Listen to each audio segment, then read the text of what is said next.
First, we're going to hear from John Raatz, the Executive Director of the David Lynch MA in Film. John is the founder and principal of the pioneer marketing and PR firm, the Visioneering Group, whose mission is, quote, linking spirit, vision, progressive values with compassionate communication to promote a positive and sustainable future. Which is pretty cool. Most film firms do not have that as a mission. It was established in 1988, and Visioneering was the first U.S. marketing and PR firm to exclusively serve the interests and needs of the cultural creators and transformational market.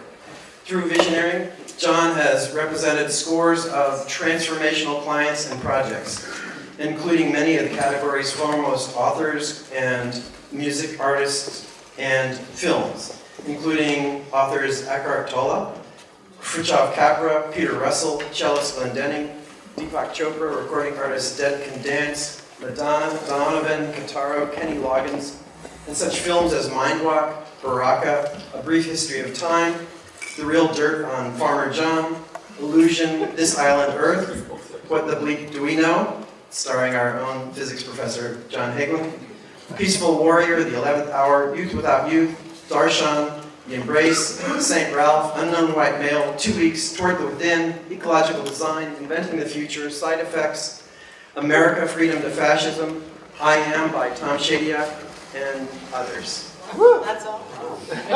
For starters.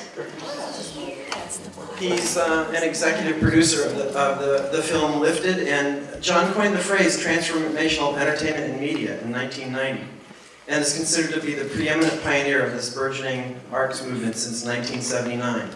He founded the Global Alliance for Transformational Entertainment, GATE, a nonprofit organization, along with author, spiritual leader Eckhart Tolle, and actor-artist Jim Carrey. John who? John Raatz, who's about to speak to us. As many of you may know, he played a major role in having Jim Carrey, who's been practicing TM for several years now, to visit Fairfield twice in the last 15 months. The organization GATE that he founded is dedicated to mobilizing and supporting entertainment and media professionals who want to express their own transformational values through the content they write, produce, perform in, or otherwise contribute to. In 2013, the organization received the prestigious Visionary Award from the Producers Guild of America. Recently, John co-founded the GATE Pacifica Strategic Alliance to create the world's first certificate program in transformational storytelling in collaboration with Pacifica Graduate Institute, which also happens to house the archives of Joseph Campbell. John also co-founded Wisdom Culture Entertainment Network, an alternative distribution company connecting grassroots venues with films, speakers, and special events. John served as book shepherd and creative and business advisor in the creation of Jim Carrey's multi-award-winning, best-selling children's book, How Roland Rolls. John is a certified teacher of the Transcendental Meditation Program and has taught TM for the past 4 decades. Please welcome the great John Raatz.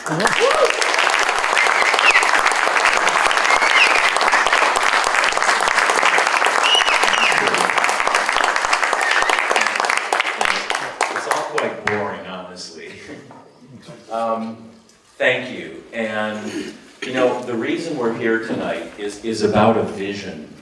And someone once defined vision for me, and I've ever since I've heard it, I've used that. And the definition is: vision is a valued image of the future that connects with our sense of purpose and draws forth the commitment of our energy.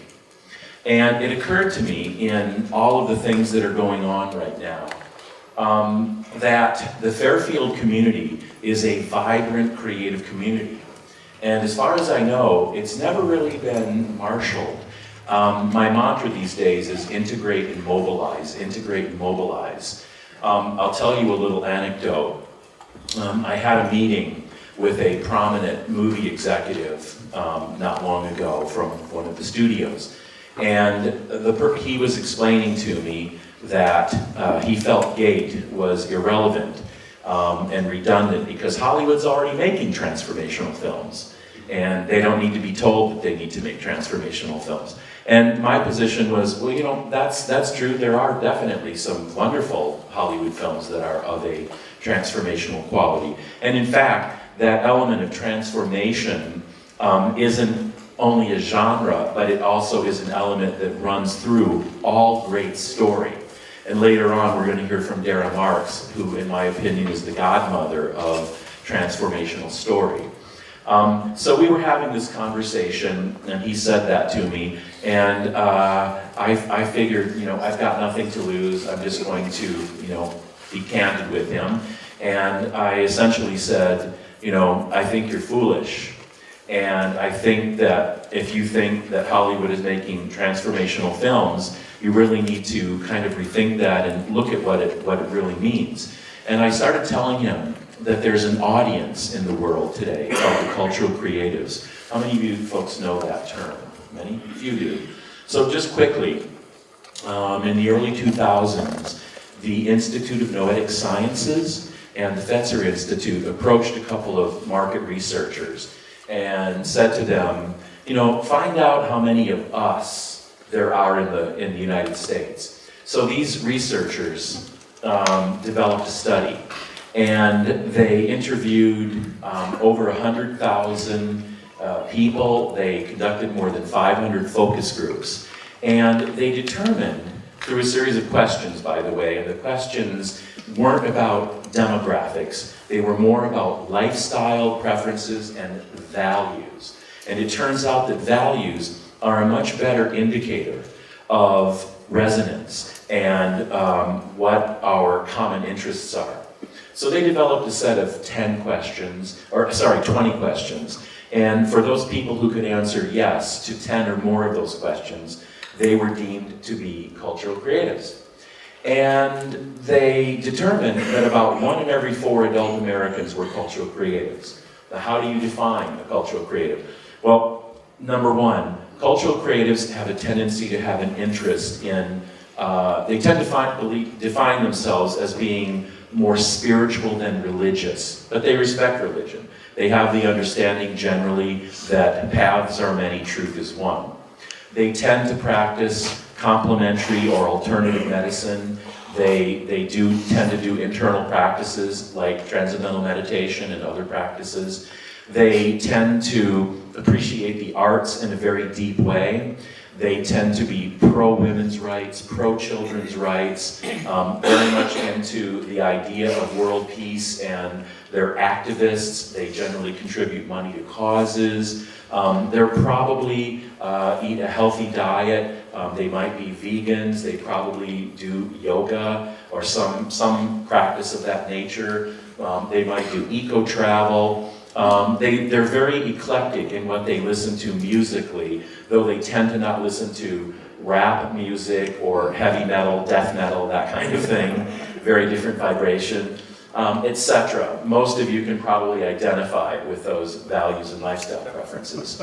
So there are, at that time, there were approximately 50 million cultural creatives in the United States. When the study was revisited in 2008, the number had jumped from 26% to 35%, and not just in the United States, but in other countries around the world. It is the fastest growing interest group, we could say, in the world. And they tend to be the ones at the leading edge of cultural and global change. Now, in terms of entertainment media, they tend to want a deeper quality of entertainment, a deeper quality of story, if you will. And they probably won't go see Iron Man, but they probably, or if they do, they probably will leave it saying, you know, that was okay, but, you know, wow, it didn't really do anything for me. And I don't know if any of you have seen, we watched it here last night, Hector and the Search for Happiness, and if you've not seen it, because it's in theaters right now, it's a wonderful little film, you know, or a film like Avatar, for example, the cultural creatives will probably find much more interesting. And in terms of media, they, you know, tend to get their news through friends, through the internet, some television, NPR, weekly newspapers, that sort of thing. These days, much of what, constitutes media is ruled by the dictum, if it bleeds, it leads. I don't know about you folks, but I have a hard time turning on television anymore. 800 channels, and there's very few things that I'm personally interested in watching. But one of the things that we advocate for in GATE is a new set of media values. Right now, news tends to be defined by a set of values that journalism students learned in J School, and there are about 20 values, and such as conflict, controversy, celebrity, proximity, impact, and so forth. Not terribly interesting values as far as a definition of news, but we believe if we added universal, humanistic, holistic, perennial values to the news definition, it would open up that space so much. And news stories that really offer insight, hope, inspiration for humanity would rise more to the surface, and it would be a very different climate in the world than what it is today. So, and Dara, by the way, and Dorothy, I think, also another screenwriting expert who's here tonight, I think they'll speak a little bit more about the power of story to change the world, which is a very big interest of the David Lynch Masters in Filmmaking program. But, coming back to tonight, I wanted to basically begin the conversation of inviting the Fairfield creatives to come together. And I don't know, this is kind of an experiment in a way, and I don't know if it'll carry on or not. My hope is that it could become maybe a monthly series, and we might screen films, we might have guest speakers, we might do any number of things. But I think it's important to marshal the creative community and to create more synergy with the Media and Communications Department at MIU and the David Lynch Masters in Filmmaking program. The students in the master's program are exceptional, as are the students in Media and Communications. They are very much at the forefront of understanding, experience, and thinking about entertainment, media, and the arts. And we want to get that out into the world more. We believe that we can promote TM, the university, most especially the Media and Communications Department, and the David Lynch Masters program led by Gurdy and Stuart Tanner. And we want to do that and help bring, hopefully, more production work to Fairfield. The basic idea being, let's enliven the economic base in Fairfield by providing more work for the creatives in Fairfield. And Iowa previously had a tax credit. I understand that there was something, some problem, and the tax credit was abolished, but we have an understanding that maybe there's a way to get it back if we name it something different and have a different intention for it. So that's being worked upon, and we want to, once we have that, we'd like to try and reach out to production companies, for example, in Los Angeles, New York, maybe Chicago, and see if we can bring more work here. So if we're able to hire the creatives in the area, to work on those projects, to collaborate with the David Lynch Master students when they do their student films, their thesis projects, then it's a good thing, and it will enliven the economy of the university, of Fairfield itself, and of Iowa itself. And I believe there's an incredible base of creative people here. And, one of the things we'll start tonight, and, I don't know how far we'll get into it, but I'm very interested in what issues, internally and externally, all of you as creatives face when you're trying to bring your work to the foreground.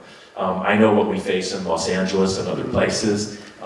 It's not a pretty picture sometimes, but, we always find ways to navigate these things. So that's kind of the intention, again, in asking all of you to be here tonight, is to really bring a whole new level of organization. And I don't want to, we don't want to bite off too much, but I think if we were to start these, maybe a monthly series, and like I said, we do screenings and have guest presenters and conversations about issues, and such, then it might be a very interesting, we might find that, over a period of, several months that we really create a real interesting group of people and accomplish quite a bit.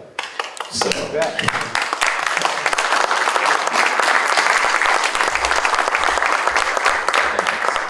So, and here's something, that I think is important. I think we're in a time right now when entertainment and media has a potential to open things up and deliver wisdom content in a way that has never been possible before. And I think that this community and other communities, such as this one, have the opportunity to really make that change real. Now, with reference to TM right now, many of you probably know that David Lynch yesterday, or was it the day before, one of these couple of days, announced that he was going to be producing, directing, writing 9 more episodes of Twin Peaks next year. So that's pretty cool. And of course, with that on the horizon, the David Lynch Masters Program, it's an excellent opportunity for the program to actually, rise. And tomorrow, many, Stuart and Gurdy and myself and others are going to be interviewed by the Des Moines Register in connection with that. And I think some of these ideas that we're offering tonight will be presented, and hopefully, since the Des Moines Register is a kind of a national paper, that it will get some pickup. And some of you may know Katy Perry, and that she learned Transcendental Meditation, and that Bobby Roth is currently on tour with her and has taught, I think, 30 or 40 members. Yeah, Bobby and Katie, an interesting pairing, right?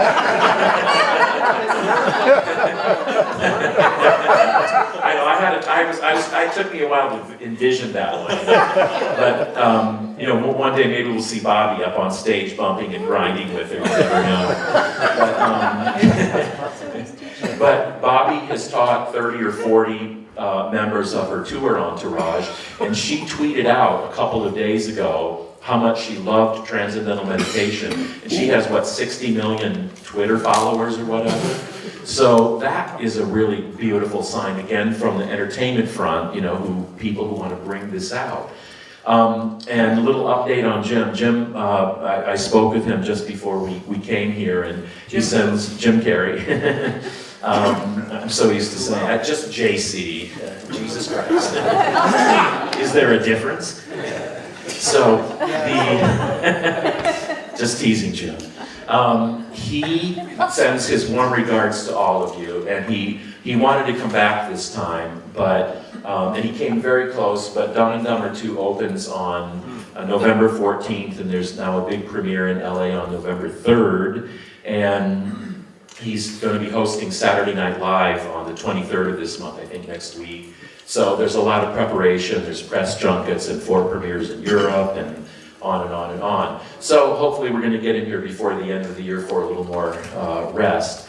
But lots of good things. I mean, he's because of meditation, his orientation is shifting in very profound ways, and he's wanting to entertain more transformational options. So this is very, very good. And he has a new office building in Santa Monica, and it's a wonderful creative space where there's, of course, the usual offices and conference rooms, but there's a huge art studio where he paints, and it can do double purpose, and it could be used for salons and public performances and gatherings. And there's a recording studio, and there are mixed editing rooms and all sorts of things, so you can literally create a film literally inside the building. It's very, very exciting. And there are just so many other examples, and I know in my travels in and around and through Hollywood, I encounter people all the time who really get this idea of transforming the world by transforming entertainment and media. And they support it in various ways.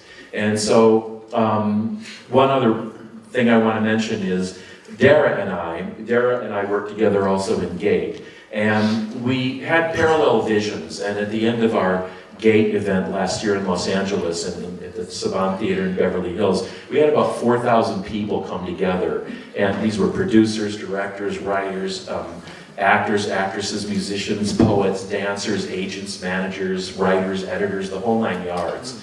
At the end of the event, I kind of give my vision every year for what I'd love to see happen. And one of the things I brought up was I would love to do a curriculum in transformation and transformational story. And Dara had been thinking the same thing.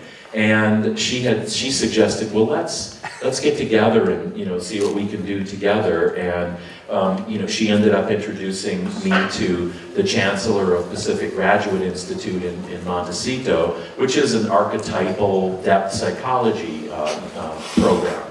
And we got together, and long story short, we're now going to be offering the world's first certificate program in transformational storytelling. It's a 1-year program plus a 6-month extension, and there will be abbreviated versions. And we want to come here to MIU and do an in-residence program so that people can take that. Story is so fundamental, and Hollywood, frankly, has lost the plot. There are great movies being made, but they struggle for a variety of reasons. This movie that we watched last night in the DLMA classroom, Hector and the Search for Happiness, it's a wonderful movie, and it's struggling. It's only grossed about, what was it, Donnie, $250,000, something like that, at the box office. It's been open a week or so, but it really should be more in the millions at this point. But critics don't like it because it's too positive. There are a lot of transformational ideas in the film that they have a real hard time with. I have found over the years, since I've been promoting film since 1990, that critics, anytime you present them with an idea that challenges them personally, they do not know how to separate that experience from a professional critique or review of a film. They automatically become offended. So this film, if it were to be reviewed, I suspect by any of us, we would probably give it, 4, maybe 5 stars, and encourage everybody we know to see it. So this is a kind of a constant challenge for me every time we work on a new film is, how do we get the word out? And that's the subject of another conversation. But I wanted to share with you just a little bit of some of the cool things that are happening out there. And, to me, the prospects are brilliant. And if we integrate and mobilize, if we work together, if we learn to create more synergy between the creative community of Fairfield and the Media and Communications Department and the David Lynch Master's Program, and we learn to bring more production work here so that all of you can earn more money to continue doing the creative work that you want to do, and we improve the economic base of Fairfield and the university and the state. It's a good thing. And it's a big vision, but you got to start someplace, and to me that's always a conversation. And it's taking people's temperature and seeing, is there something, worthwhile here that we can explore and develop together, without putting pressure on anybody, without making deadlines or anything, but just starting the conversation, coming and sharing, like I said, some movie screenings, some presentations by some wonderful creatives, and so on and so forth. And I think it's a great beginning. So maybe we'll talk more in a little while after the program, but thank you.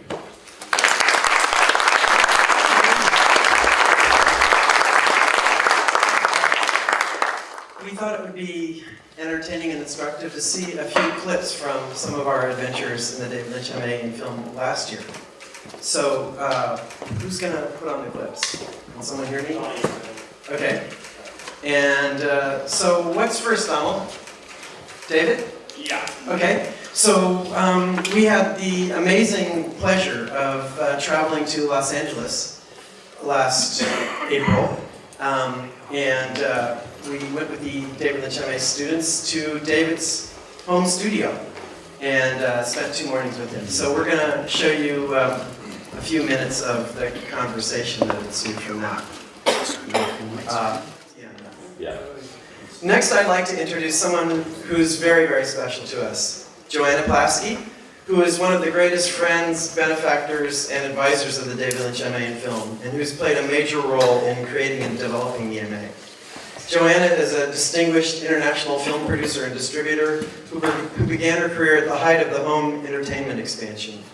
She was founder and president of Radiance Films, where she was responsible for selling hundreds of films into the burgeoning worldwide market. Joanna then became a founder of New Image, which is now Millennium Films, and which produced films such as 16 Blocks with Bruce Willis, 85 Minutes with Al Pacino. She was executive producer of Fascination with Jacqueline Bisset, and My Reincarnation, directed by Jennifer Fox. She recently co-produced with David Lynch the documentary Saving the Disposable Ones. Joanne is a very active board member of the David Lynch Foundation. With the documentary Saving the Disposable Ones, Joanna pioneered David Lynch Foundation's DLF-TV documentary series. She's a teacher of Transcendental Meditation and continues to collaborate with DLF-TV on several projects to bring Transcendental Meditation to schools and the less fortunate members of society in the United States and abroad. Please give a warm welcome to Joanna Plafsky.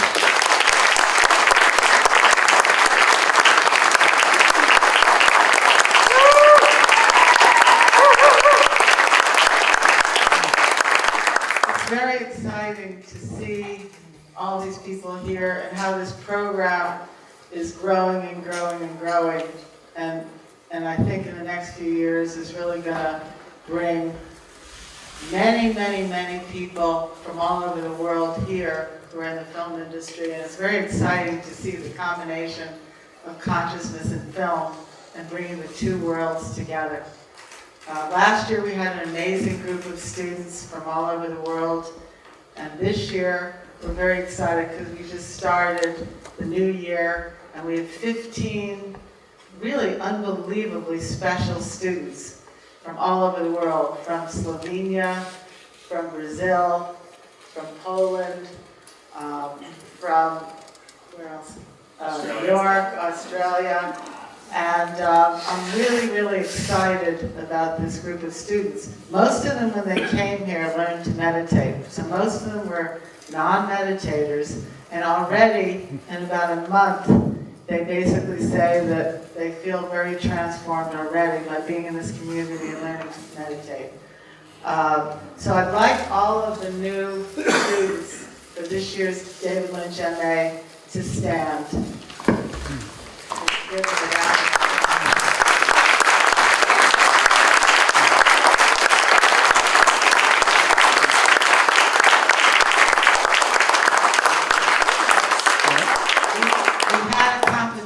Last year and this year, and there were hundreds of shorts that were submitted from all over the world, and it was actually quite a challenge to have to watch all of these shorts. You know, I mean, we must have spent a couple of days, and then everybody deciding what we liked, and then we had to send a series of 10 to David Lynch, and he would choose the winner.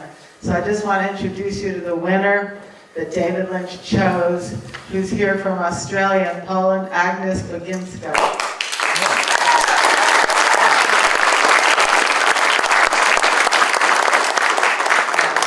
But we're very excited about starting the process, and as John said, one of the most important things in making a great film is a great story. So I'm very excited that recently Dorothy Rompalske we brought here from New York City, and she's a wonderful filmmaker herself. I just want to introduce Dorothy. And Dara Marks, everybody adores. She's just been here this week from Santa Barbara, and both of them are going to talk to us a little bit more. But it's really very exciting to see right in front of our eyes the manifestation of transformational media and the opportunity of all of these people all over the world bringing together meditation and creativity and watching how it really will have this ability to transform media and transform the world. So I really hope that you all can get to know these students during the course of the year and be more involved in their projects and what they're doing, because I think you'll really be excited to hear about what they're doing and give you an opportunity to get to know this wonderful group of students. So thank you all for your support. Thank you.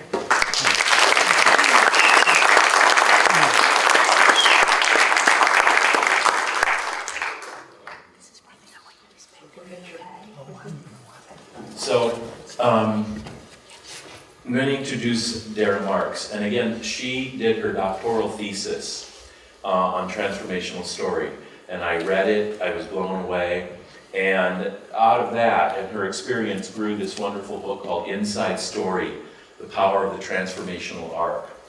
And I recommend that all of you read it. And the interesting thing about story is that whether you're a fine artist, whether you're a recording artist, a filmmaker, a dancer, a poet, whatever your medium of expression is, it's always about story.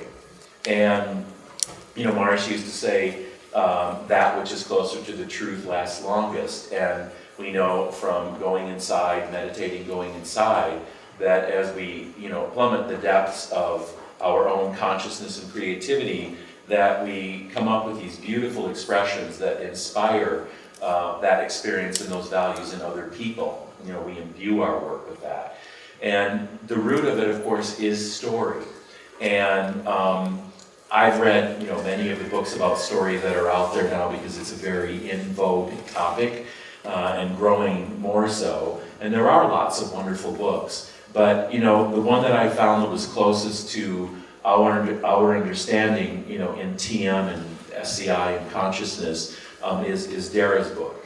So I've asked Dara to speak with everybody tonight about story and the power of story to facilitate personal, social, and global change. So Dara Marks, please.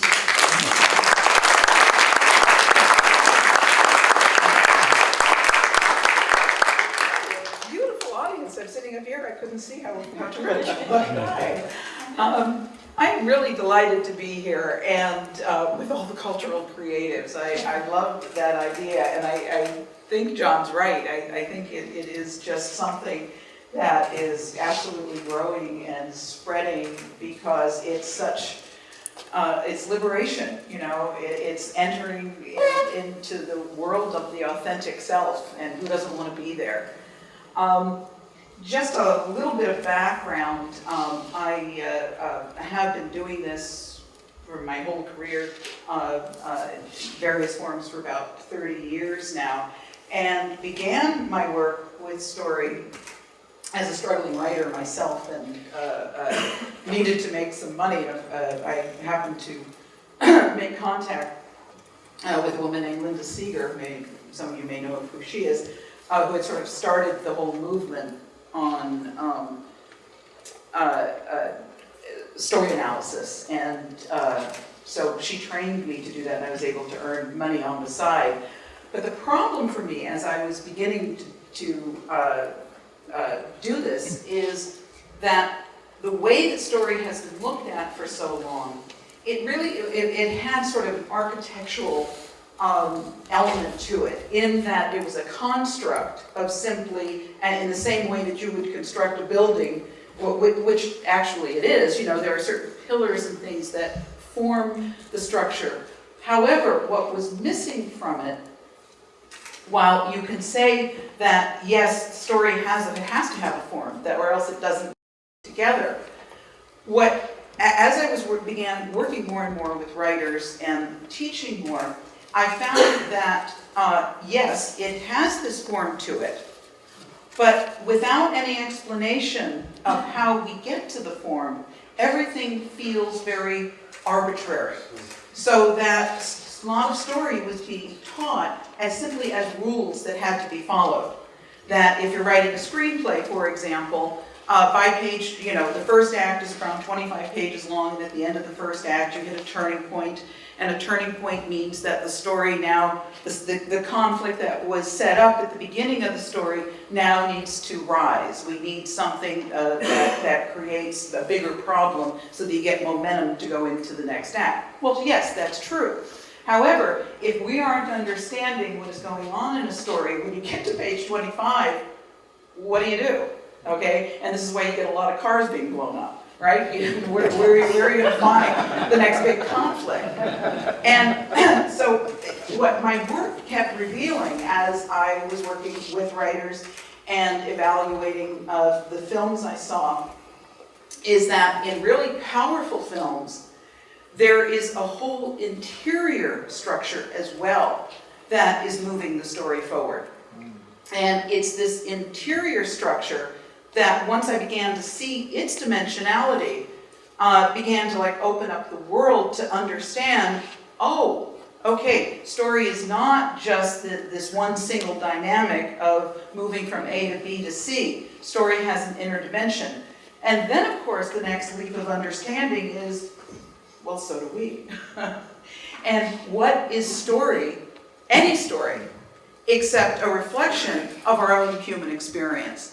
And so that if you're only telling story and only dealing with narrative, as we see, unfortunately, in so many of our films today, they are dealing with only this external construct. There's a, you know, the Empire State Building is about to be blown up, or the boy has to catch the girl, or, you know, some simplistic idea without any inner dimension. And the problem with this kind of storytelling, obviously, besides the fact that it's rather shallow and thin and relies on constant action and to keep things going, that's fine. We understand that there is a shallowness and a thinness to it. The problem is it doesn't honestly reflect the human condition. It's telling us that when you see a movie like this, that the world only operates in the outer domain.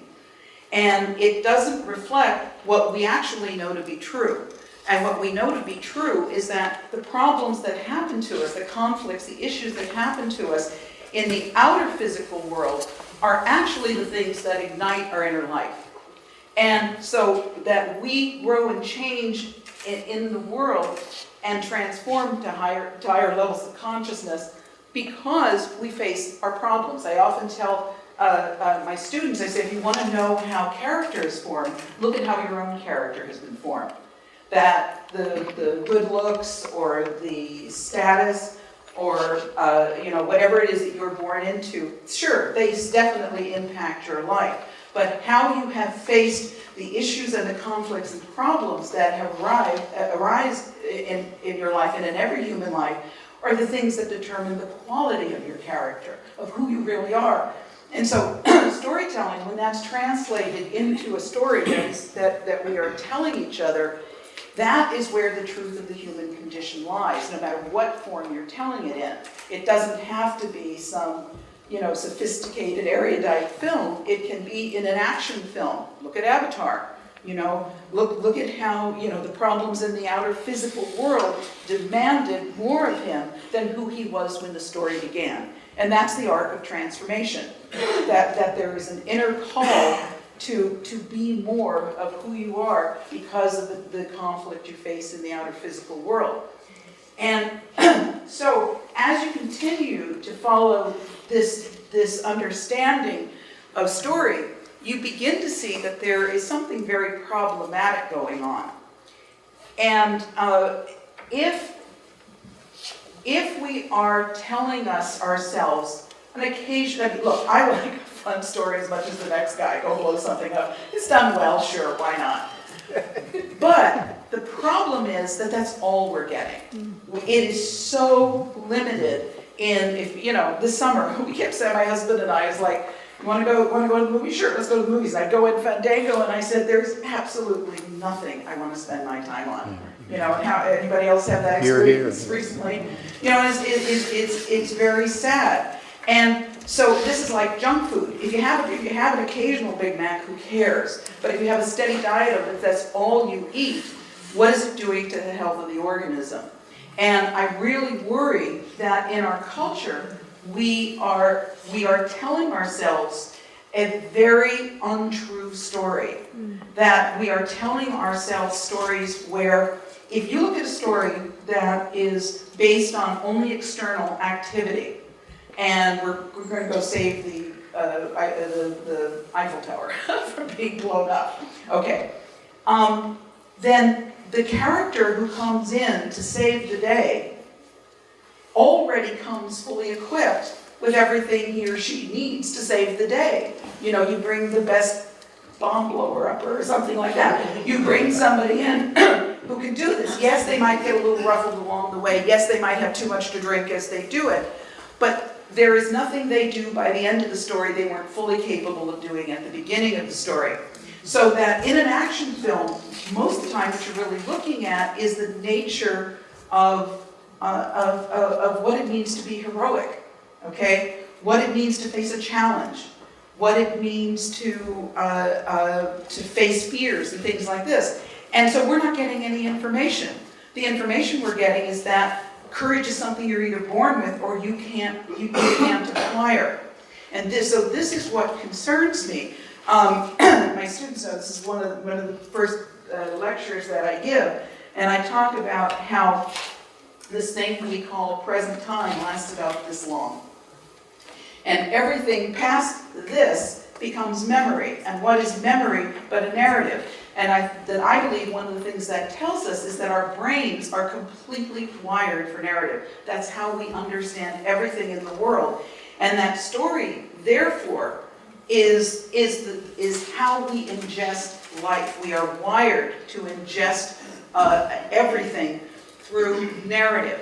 And therefore, narrative is set up to be, in effect, the human instruction manual.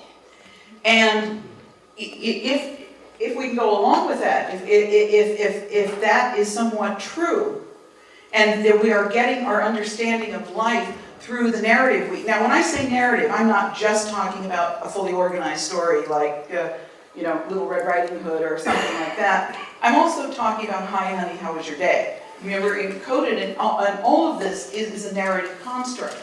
So when we get to our more organized stories, and what we are being given is an aborted form of a story, the problem is our psyche can't tell the difference. We are looking at story for our marching orders. We're looking at our stories to tell us how to live. Encoded in a powerful story, at its very, very core, is information, at the very least, that our problems in life are doable. That you see in the arc of character, a character faces problems, or encounters problems, and has to deal with the problem, and on the other side of the problem is more life. Well, that is the powerful, powerful message of narrative. Even if if it happens to be told as a tragedy, that they couldn't get to the other side, you still get to walk away with the understanding that had they gotten to the other side, had they stayed and fought, instead of quitting or something, that there was more life there. And that's the information we have to get. And so when we talk about transformational media, my concern is this, that all story is transformative. Any story is transformative. But my concern is, to what is it transforming us? Because if we are getting from our stories this sense that only the best and the brightest, that you look at love stories today, that tell us nothing about the nature of love. It's the cutest guy catches the cutest girl, and they chase each other around for half an hour, and so if you're the cutest and the cleverest, you win the prize. What does that have to do with love? Okay? And what does that have to do with learning how to open one's heart? And so the transformative quality is there because that's what story does for us, but into what is it transforming us? And this is why I'm so excited about the work that John and I are doing together, because if you look at Hollywood, and you often look, there are films that come out by very respectable filmmakers, and you can see that they are even trying to do this, and there isn't a large skill set for how you get to this. So oftentimes the right ingredients are put in, but even it comes out a little bent and twisted because they don't understand the nature of story that is trying to speak to them and through them. And so one of the things I wanted to say tonight, because I was so excited that John isn't just bringing together a group of writers, but there's all kinds of artists of every kind in here, in that all story, all the things that we as artists are working on has a narrative quality, because to be creative means that we are in the act of creation, of making new, of encountering the next new thing. And so as it's speaking to us, we are projecting that then voice out into the world in whatever form that our narrative wants to take.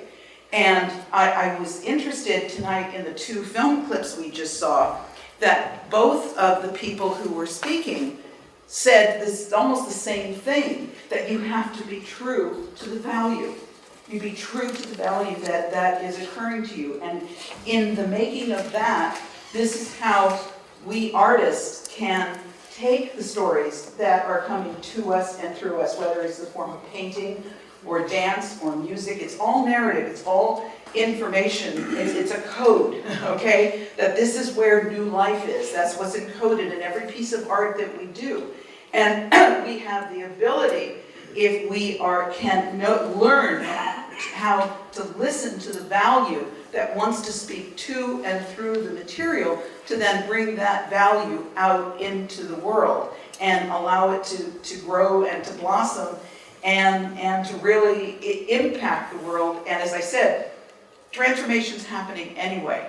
And if we conspire with it, maybe we can bring about something really, really powerful that is showing the world that life works exactly right if we learn to open our hearts to it and follow the trail that life is opening before us in the path of transformational change. So thank you very, very much.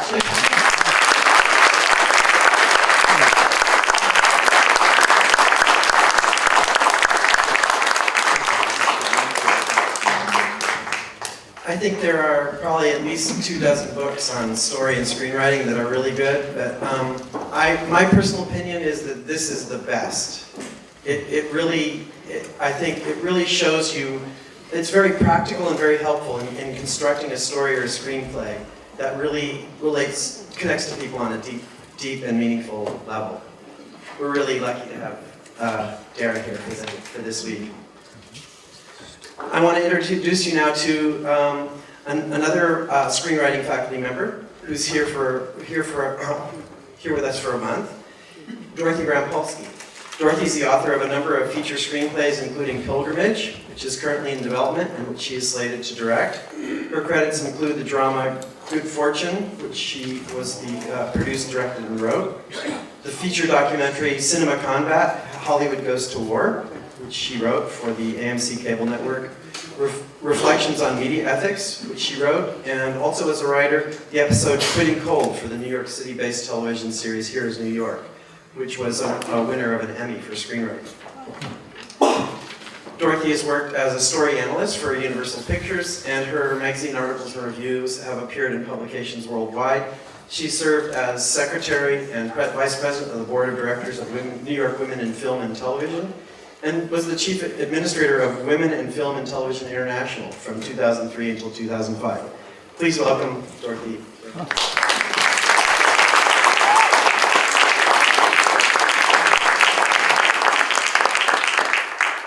I'm just going to talk for a minute.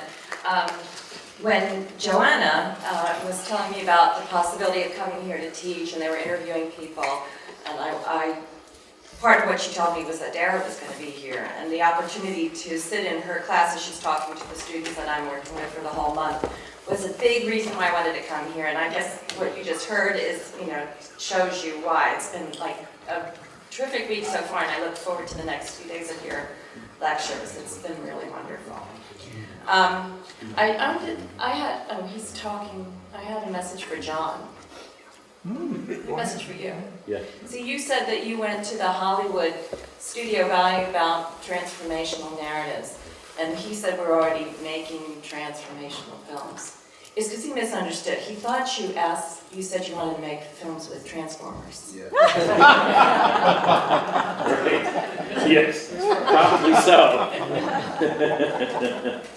They have made a few of those, I think. Briefly, what I want to say is that I've taught at a couple of different universities, and I've attended a few, and my experience here so far since I've come has been fabulous.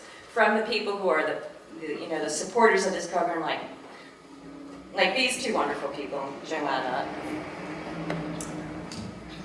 John, yes, and then also the faculty, the administrators, I don't know how, they seem to think they wear every hat. They work so hard. And then also, you know, Eden and Donnie who work in the department, everybody has been just amazing. The hospitality, not just the hospitality, but the fact that they care so much about storytelling and the students is really something that you don't find in a lot of programs. You know, you see the business end sometimes in the programs, but you don't get this sense of how much they really care about the students. And that's how it should be, because the students are fantastic. In my week and a half with them so far, I've found them to be amazingly creative and smart, and their stories are wonderful that they're working on getting out. So my experience has been great. And I just want to say it's also my first time in Iowa, and some of us who are from New York, I'm from New York, I currently live in Brooklyn. Oh, I learned TM 6 months ago in New York, and my teacher, just by coincidence, we discovered was Gurdy's college best friend in San Francisco, I won't say how many years ago, and they made films together, and this is just a total coincidence that it worked out that way, which felt like serendipity. It was really wonderful.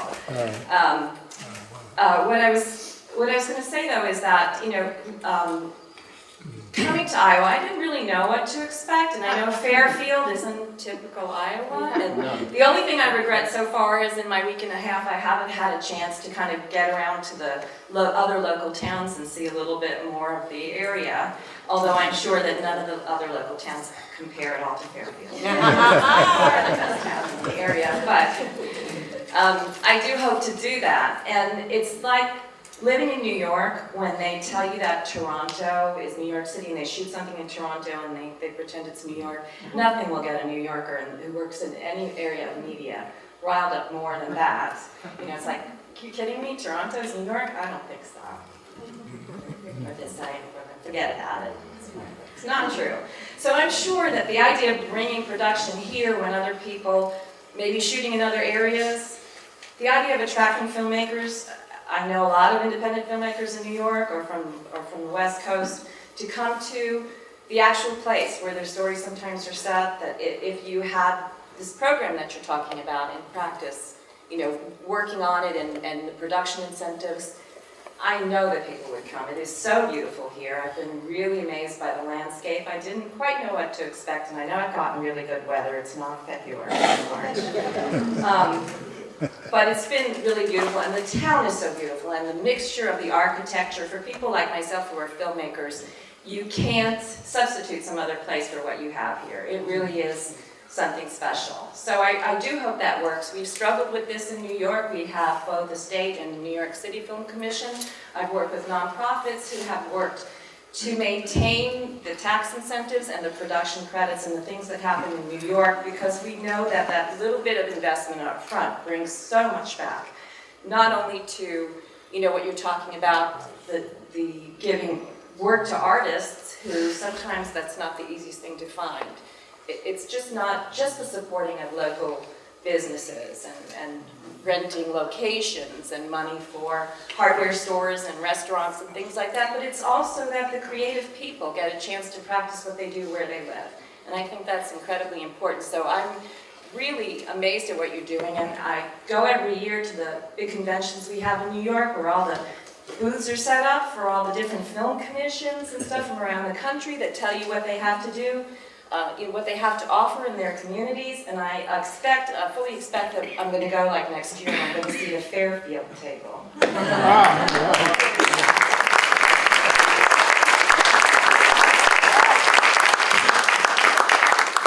Dorothy, if you think Fairfield is different, I can't wait to see what you think of Richland and Packwood.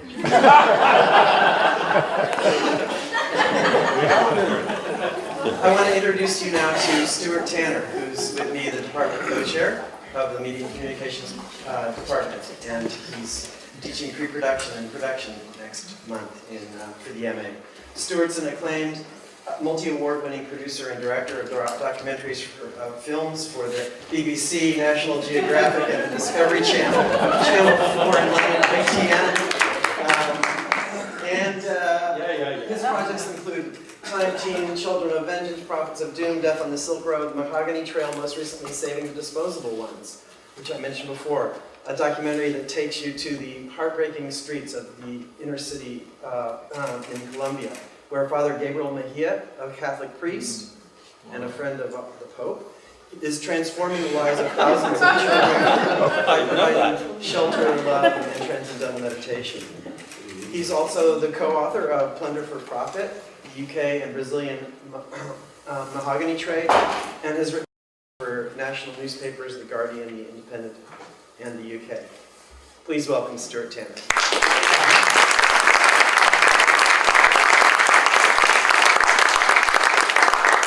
What happened to page 2?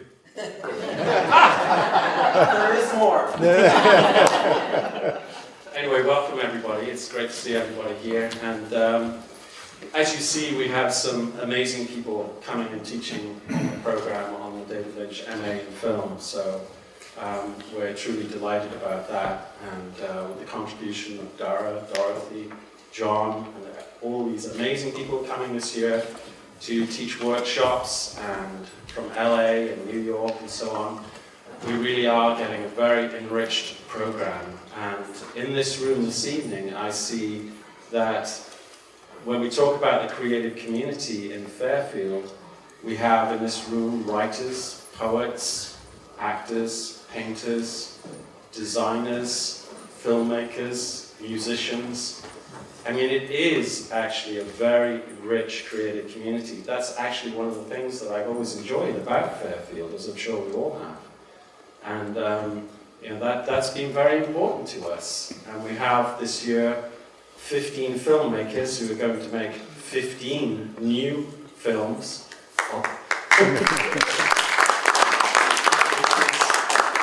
Which is a lot. And it's like, last year, so many people in the community supported the films that were being made by the graduates from last year, which I see Coral and Melodia, Mark and Patrick, the ones I can see here. And that was really crucial, how the community came together and supported the filmmakers and worked in all the different areas of filmmaking. Filmmaking is an amazing thing because of all the different talents that have to come together and work together coherently. And that's where the whole consciousness and creativity thing really works and comes into play. I mean, from our experience of teaching at the university and in the media communications department, we know that the combination of consciousness, the development of consciousness and creativity is just a beautiful thing. And it really, like the snowplow, smooths the way for collaboration, for creative teams to work together and produce great work. And going forward, we just want more and more and more of that to be happening. And if we can play a part in that, then that makes us extremely happy. So, you know, going forward, we have these new films being made, and in our next event, what we want to do is show the work of our current MA students and link up the students with the creative community, a chance to mingle and form those relationships, coordination that will lead to successful projects, film projects this year. And in terms of last year's graduates and their films, where are they? Where are they? Well, they're being worked on, and there will be, thanks, there will be a festival in February, and then we'll probably be showing the films here, and it will take a week probably, because there's quite a lot of films to show. So we'll have a big festival of last year's graduates. And you know, the David Lynch MA in Film is quite a thing in the sense of the spotlight that is shining on it, and the attention that there is, and the connectivity through John and Joanna and others, and Dara and Dorothy and all these new people, top LA acting coaches like Anthony Mindell, and really amazing people who are connecting through the program so that the work of the students really can get out there and get noticed. So, you know, it's still early, it's still the beginning, but that beginning is becoming something very special to us, and hopefully very special to everybody else.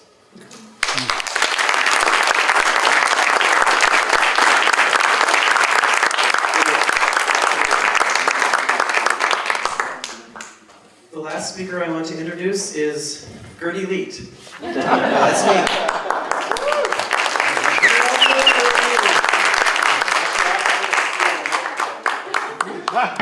What's it say? I've actually got a lot of stuff. You know, Gurdy is one of the great foundational pillars of media and communications and the David Lynch MA in film.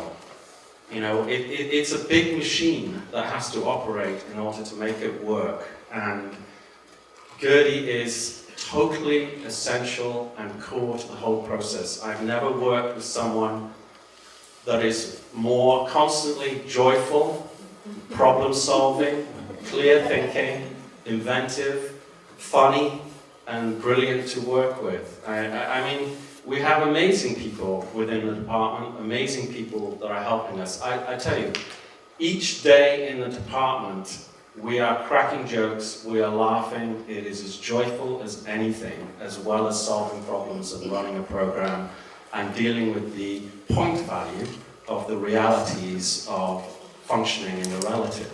And the two things really do come together. And really Gurdy is just the epitome of total value of the absolute functioning in the relative with joy. It really is.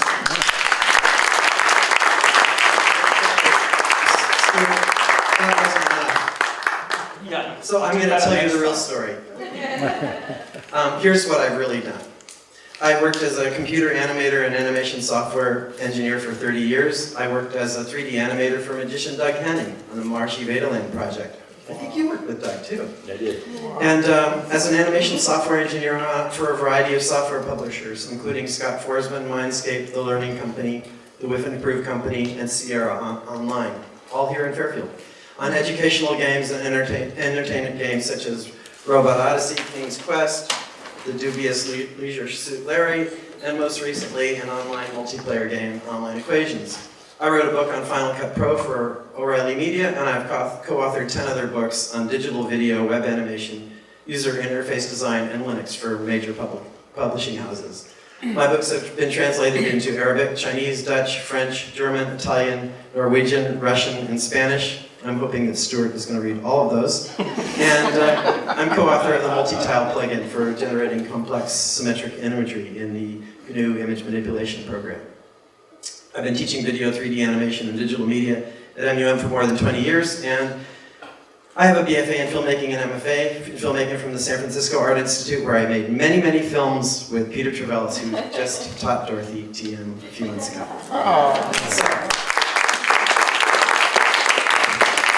Aren't you glad I didn't let Stuart end the whole thing right there? So I just want to say a few brief things, and that is that I think this is the most amazing time in the history of the world. If you like drama, this is the time. We have stockpiles of nuclear weapons, and we are burning stuff to make energy instead of capturing it directly from the sun and the wind. So we're melting the polar ice cap. And we are at a threshold in human history. And at the same time, the whole world is coming together in this kind of global brain, where we're instantly aware of what's going on all over the world. If people are very stressed, that's amplified, and we find out about it. If good things are happening, we find out about it. And at the same time, this ancient knowledge of how to transcend and connect with the infinite creativity, peace, love, and happiness deep within at the silent level of your consciousness, that's the basis of all your thinking, that is being revived. So that's pretty dramatic, isn't it? It's like, wow. If we were born 50 or 100 years ago, before, maybe 100, we would be missing all this. So, and we're at a time, unlike when I was in film school, where media has become really important in the world. And the world of media is an absolute chaos, right? The companies I dealt with when I was a film student have gone, well, they're like Polaroid. Oh, that went bankrupt. Kodak. I used to buy my film from them. They went bankrupt. Borders Books. bankrupt. Tower Records, biggest music retailer, they're bankrupt. They've all been bought, and they're like a shadow of them for yourselves. And like newspapers, which people used to read in the morning, 90% of the U.S. classified newspaper advertising was wiped out in 6 years by the 12 guys on Cole Street who programmed Craigslist, right? So it is absolute chaos in the world of media. And the great thing is, no one's figured it out. It's really up to the people who are really deeply connected to creativity inside to figure out what's going to happen next. And the opportunities are just amazing.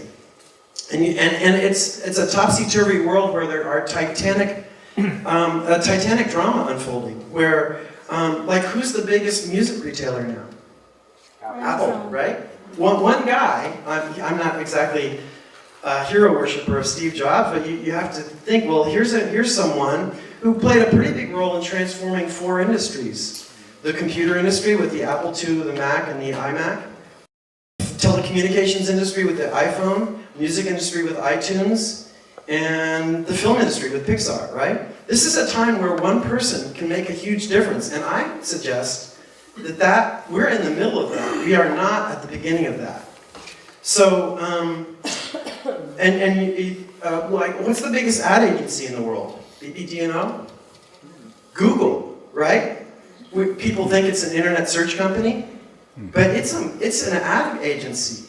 It's a company that's developing self-driving cars. It's like, how crazy is that? So anyway, I just feel like we here are in the middle of nowhere where we can think clearly. And the whole town, thanks to Ed Malloy and others in the city government, is wired for fiber optic. It's really inexpensive to live here. And we have this parade of amazing people coming to visit us all the time. So this is a time where we are on the threshold of amazing things. And I think this evening can be a part of that, something that will be really powerful for the world. We have something really important to share here, and we can do it. So anyway, those are a few thoughts for you. I want to welcome back our Executive Director of the David Lynch MA, John Raatz, for the next phase.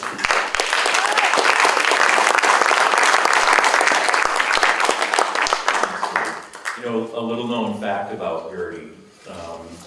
He was the original inspiration for Donovan's song, Hurdy-Gurdy Man.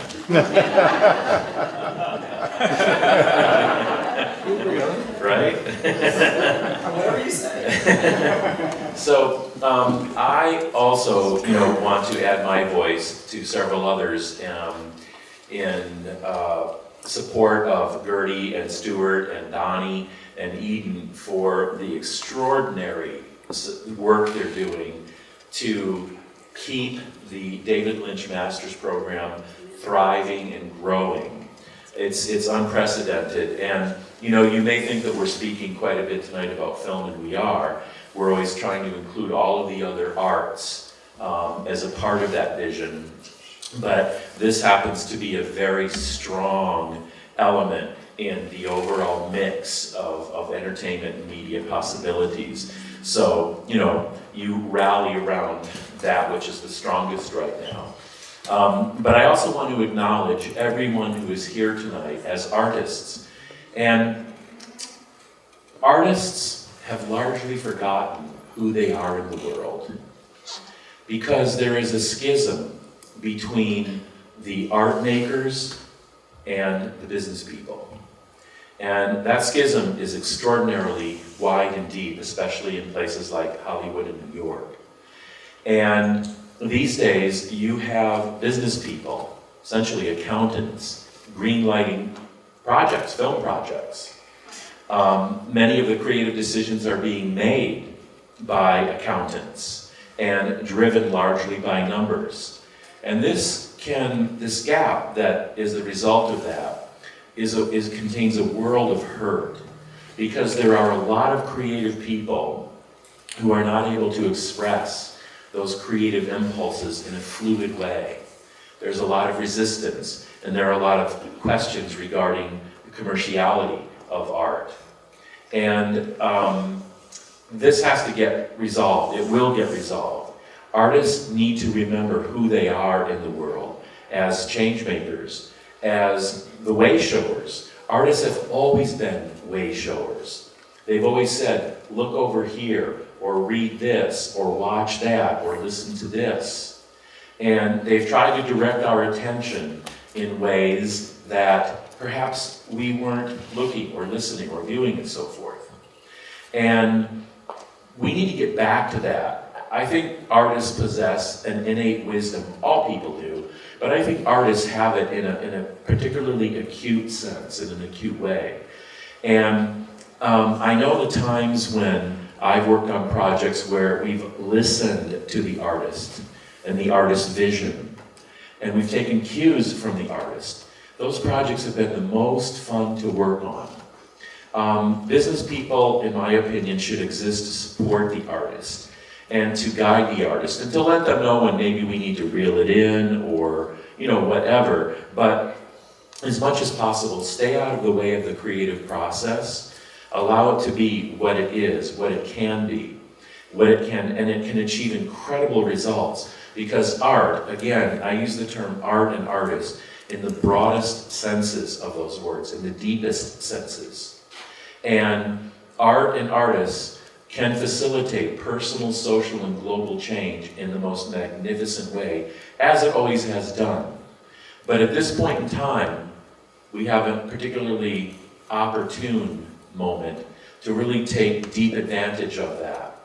So again, integrate, mobilize,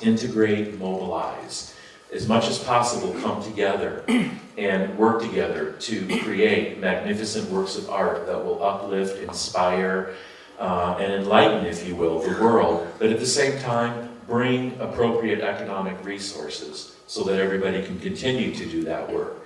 It's a vision whose time never really went away, but it's definitely a vision whose time has come. It's time to get back to that more so. We don't have to give everything away for free. Yes, we do have to learn to monetize things so we can, live properly and expand and thrive in the world. So the role of the artist is so magnificent. It's a very, very great position.